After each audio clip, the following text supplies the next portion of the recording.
Membahas koneksi antar materi, kita melakukan refleksi terlebih dahulu tentang pemahaman modul ini. Sebelum mempelajari modul ini, saya berpikir bahwa keadaan emosional setiap peserta didik sama dan akan berkembang secara alami sesuai dengan bertambahnya usia, sehingga proses pembelajaran yang saya lakukan menyamaratakan kondisi dan perasaan peserta didik tanpa ada kesempatan untuk memberikan mereka ruang dalam praktik kesadaran penuh atau mindfulness.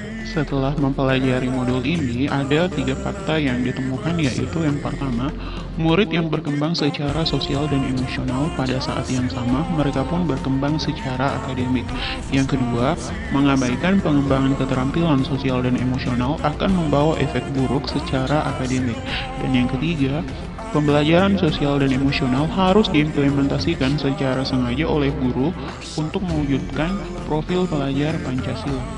Nah, menurut saya ada beberapa hal yang mendasar dan penting yang harus dikuasai dalam mempelajari modul pembelajaran sosial dan emosional ini.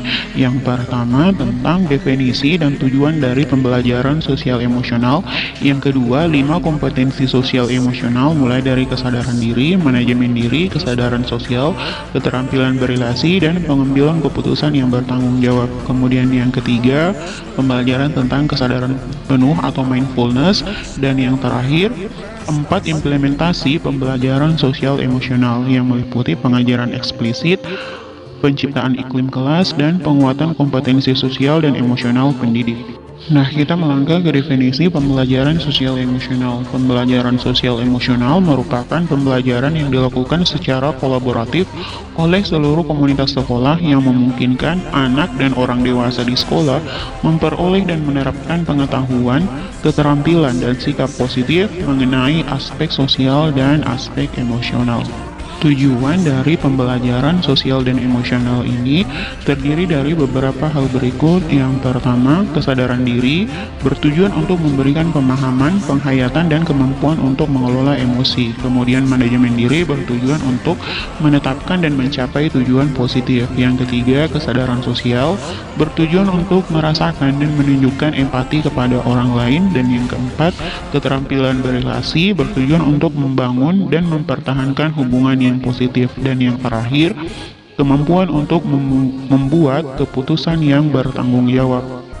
Berikut ini 5 kompetensi sosial dan emosional yang harus dikuasai oleh peserta didik, pendidik, dan tenaga kependidikan di sekolah. Yang pertama, kesadaran diri, kemudian manajemen diri, kesadaran sosial, keterampilan berelasi, dan yang terakhir, kemampuan untuk membuat keputusan yang bertanggung jawab.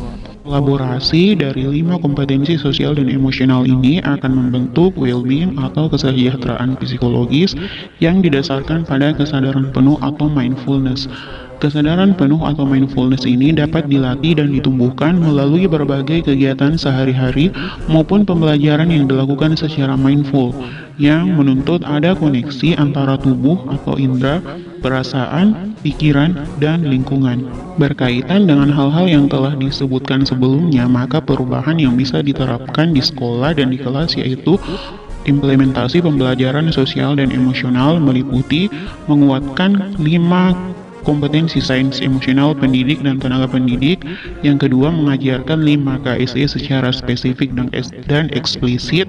Yang ketiga, mengintegrasikan 5 KSE dalam praktik mengajar melalui interaksi guru dan murid, serta mengintegrasikannya dalam kurikulum akademik. Dan yang keempat, menciptakan iklim kelas, budaya, dan kebijakan di sekolah. Integrasi dalam praktik mengajar dan kurikulum akademik bisa dilihat pada slide berikut, mulai dari dengan melakukan pembukaan hangat, misalnya dengan memberi kesempatan kepada murid untuk berbicara di kegiatan inti yang melibatkan murid, contohnya melakukan diskusi akademik, dan di kegiatan penutupan yang optimistik, contohnya melakukan apresiasi terhadap suatu praktik baik yang ditunjukkan oleh individu maupun kelompok kelas, atau bisa dengan mengambil kesimpulan bersama-sama. Nah, kita masuk ke pembahasan inti pada tugas kali ini, yaitu koneksi antar materi modul 22 pembelajaran sosial emosional dengan modul lainnya, modul 11, 12, 13, 14, dan 21. Kita mulai dari modul 11,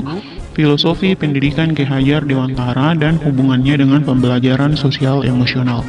Dalam pembelajaran sosial emosional, guru dapat menciptakan well-being dalam ekosistem pendidikan di sekolah, sehingga menciptakan kondisi yang nyaman, sehat, dan bahagia. Hal ini sejalan dengan pemikiran Ki Hajar Dewantara, yakni menuntun kodrat anak agar mencapai keselamatan yang setinggi-tingginya, sehingga anak akan senang dan semangat dalam proses belajarnya. Yang kedua, kaitan antara modul, nilai, dan guru penggerak dengan pembelajaran sosial emosional. Dalam pembelajaran sosial dan emosional, guru dapat menumbuhkan nilai dan peran pada guru dan murid dalam pengelolaan emosi, sehingga nilai kemandirian dan pembelajaran yang berpusat pada murid, serta peran guru penggerak sebagai pemimpin pembelajaran dan mendorong kolaborasi dapat tercapai dan berjalan secara seimbang. Selanjutnya, kaitan antara modul visi guru penggerak dengan pembelajaran sosial emosional. Dalam pembelajaran sosial emosional dapat diwujudkan visi yang diharapkan dengan melakukan prakarsa perubahan dengan memberikan pembelajaran kesadaran diri, manajemen diri, kesadaran sosial, kemampuan berelasi, dan pengambilan keputusan yang bertanggung jawab, sehingga diharapkan dapat mewujudkan profil pelajar Pancasila. Koneksi yang keempat, koneksi antara modul budaya positif dengan pembelajaran sosial emosional. Dalam pembelajaran sosial dan emosional, guru dan murid dapat mengenali dan memahami emosi masing-masing, sehingga mampu mengontrol diri dan dapat menciptakan suasana yang menyenangkan, aman, dan nyaman yang berpengaruh dalam penerapan budaya positif berupa disiplin positif maupun keyakinan kelas dengan sebaik mungkin sesuai dengan kesadaran diri dan manajemen diri. Dan yang terakhir, kaitan dengan modul pembelajaran berdiferensiasi dengan pembelajaran sosial emosional. Dalam pembelajaran sosial emosional, guru dapat melakukan pembelajaran dengan mengidentifikasi perasaan dan emosi. Hal ini sejalan dengan pembelajaran berdiferensiasi yang memetakan kebutuhan murid, diantaranya kesiapan murid, minat, dan profil belajar murid, dengan menggunakan strategi diferensiasi konten, proses, dan produk, sehingga pembelajaran dapat dilaksanakan sesuai dengan kebutuhan murid.